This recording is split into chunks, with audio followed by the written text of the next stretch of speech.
kitang yakap, sa halip na laro at tawa ng kaibigan. Putok ng baril ang naririnig sa tahanan.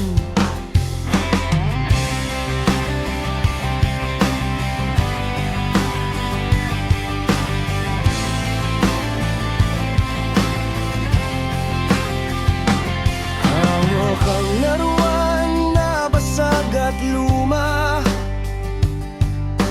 habang ang mundo nila'y gumuho na. Mga mata'y puno ng tanong at pangamba, bakit daw may giyera sa kanilang umaga?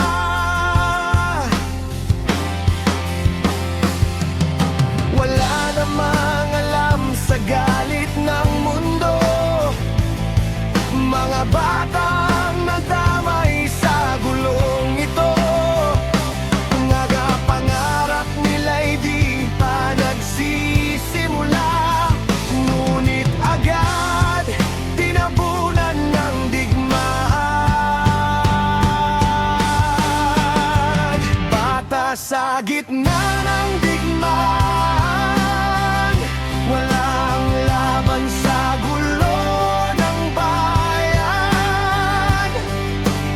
Luha nila'y tahimik na sigaw, sa mundong tila wala nang awa.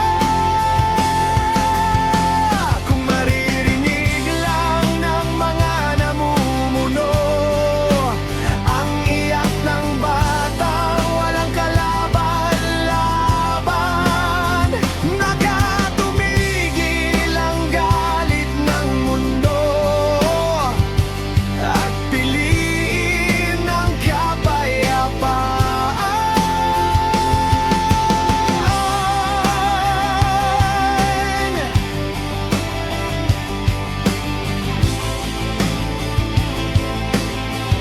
Yo, sa gitna ng putok, may batang nagtatago. Di alam kung bakit may gulo sa mundo. Hindi politika ang pangarap ng bata, kundi simpleng buhay kasama ang pamilya. Pero bakit ang bala ang sagot sa tanong? Bakit ang galit ang namumuno ngayon? Mga lider na nakaupo sa kapangyarihan, nakalimot sa bata.